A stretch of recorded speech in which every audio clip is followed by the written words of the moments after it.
Hello, my friend. Welcome back to Above Par. So, I wanted to discuss today about our thoughts about our golf and some of the terminology that we use and the pressure we put on ourselves for results. So, I'm going to tell you a couple stories and put it into a different context and see if you can see how this affects you and your golf game.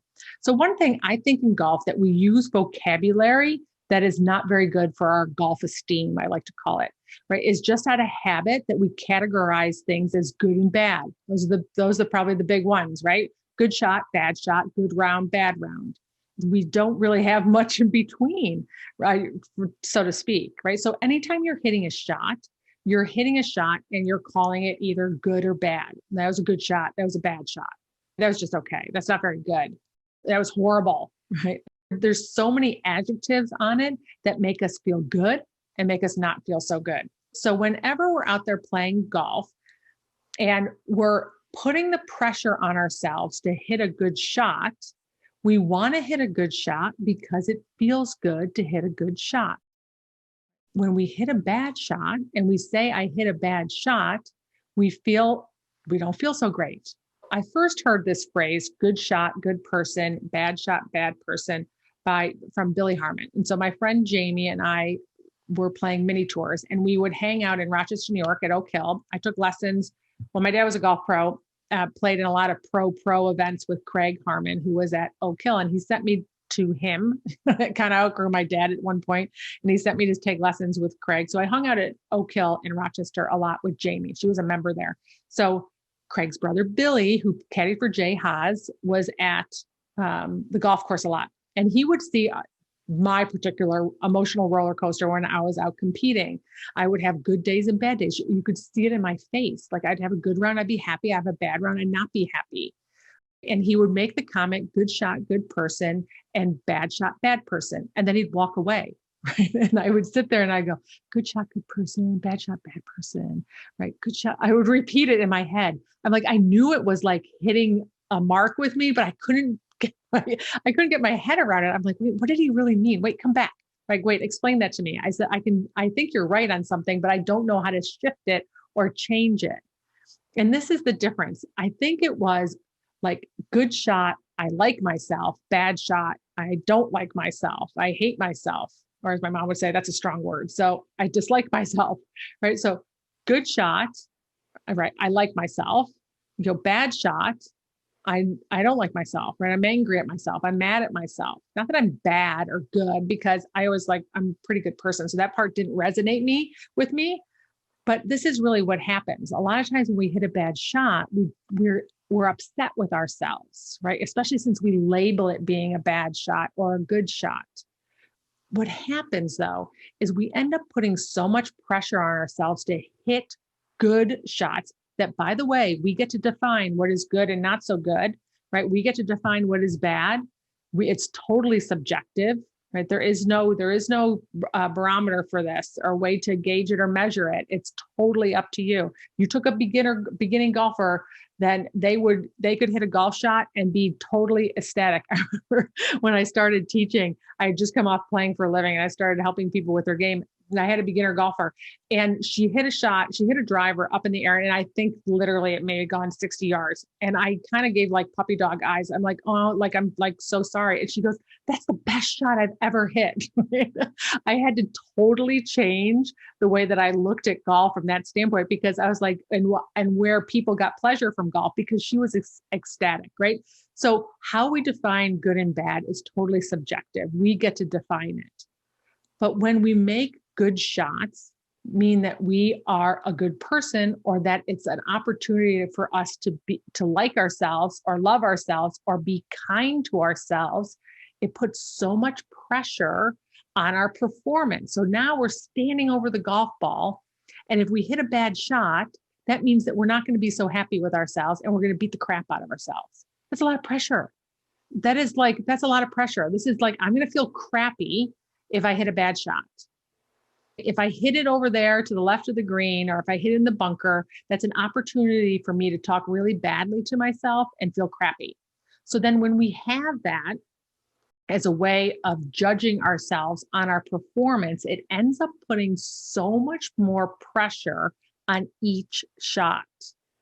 All right. Are you guys following me? So I like to take away the good and the bad from the shots. I know it is part of golf vocabulary. We love to say, oh, good shot or bad shot, right? It's just a shot. I hit a shot up there and it's 15 feet from the pin. That's it. Go chase it and go hit it. I hit a shot and it's in the bunker. It's neither good nor bad. It's just in the bunker. It's very hard for us to drop that vocabulary because it's so common and we hear it all the time. And it changes so much about how much pressure we put on ourselves over each shot and how we talk to ourselves after the shot, right? Golf is no fun if you're constantly beating yourself up over every shot that you claim to be a bad shot, or rounds, right? So you go in and you have a good round or a bad round. How'd you play?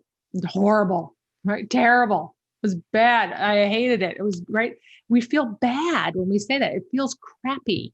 It does not feel good. And then often I would never say I had a good round. I could always find something wrong with my round, right? When you go in and you turn in, like someone says, what did you shoot? Well, I shot 78, but I had 7 3-putts, 7, right? There's always a way of tearing up the round so that you can feel crappy. Or for me, it was for sure. We can feel like, not so good, not so great. It's not a great way about going through golf. It's not a great way for you to go out and bring your best golf on the golf course.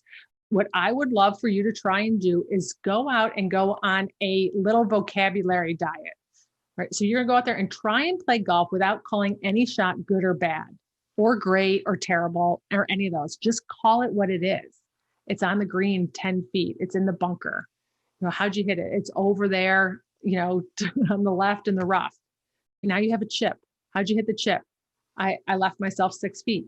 That's the end of the conversation, right? So that you can feel a little bit more neutral so that when you go up to that next shot, that you can go and find yourself being able to get into a state where you can perform better. When you sit there and say, that was horrible, I hit a horrible shot, for you to go up, you got to get past all of that crappy feeling before you go up and hit that next shot. It's so much pressure, A, on our golf game, and 2, puts a lot of pressure on you to be able to have the skill set to be able to get into the state that you need to be in to perform your best, right? We really, like I've said this before, you only have seconds or minutes to get back into how you prefer to be over the golf ball. And when you're feeling kind of down and feeling bad about yourself, it takes a lot more energy, mental energy, to bring you back up so that you can perform over that next shot. So try to go through a round and see if you can take out the vocabulary of good and bad. Just state the facts. Where'd you hit it? I hit it over here. I hit it over there. Go chase it and hit it again. Where is it?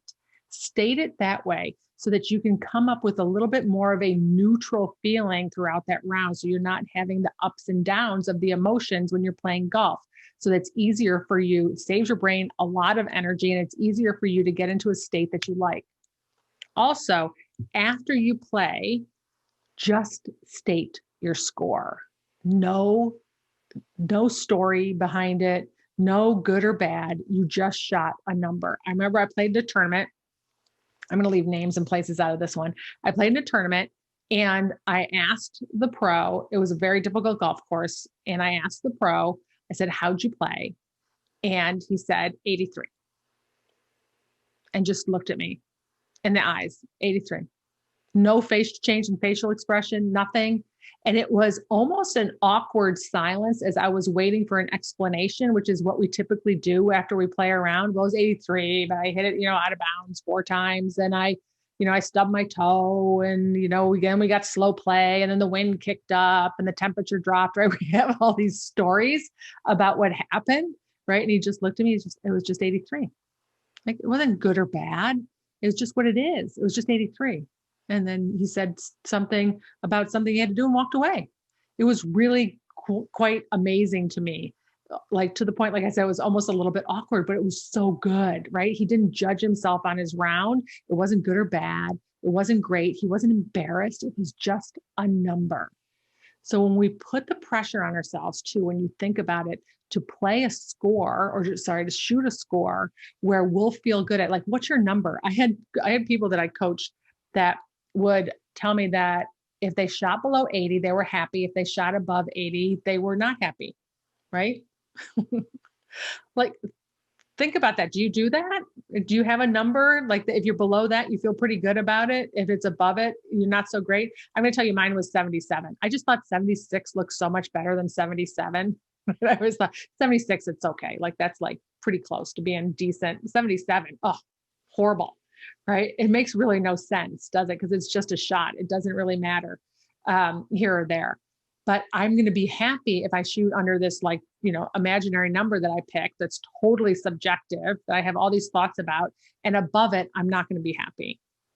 So you're giving away all of your emotion and your day and how much pleasure you're getting out of the game based on a score. Now you're going to go out there and play and put all this pressure on yourself so that I can finish this round and feel good, right? Because all we want to do is feel good for most of the time, right? I don't Okay, all the time, right? When do we not want to feel good?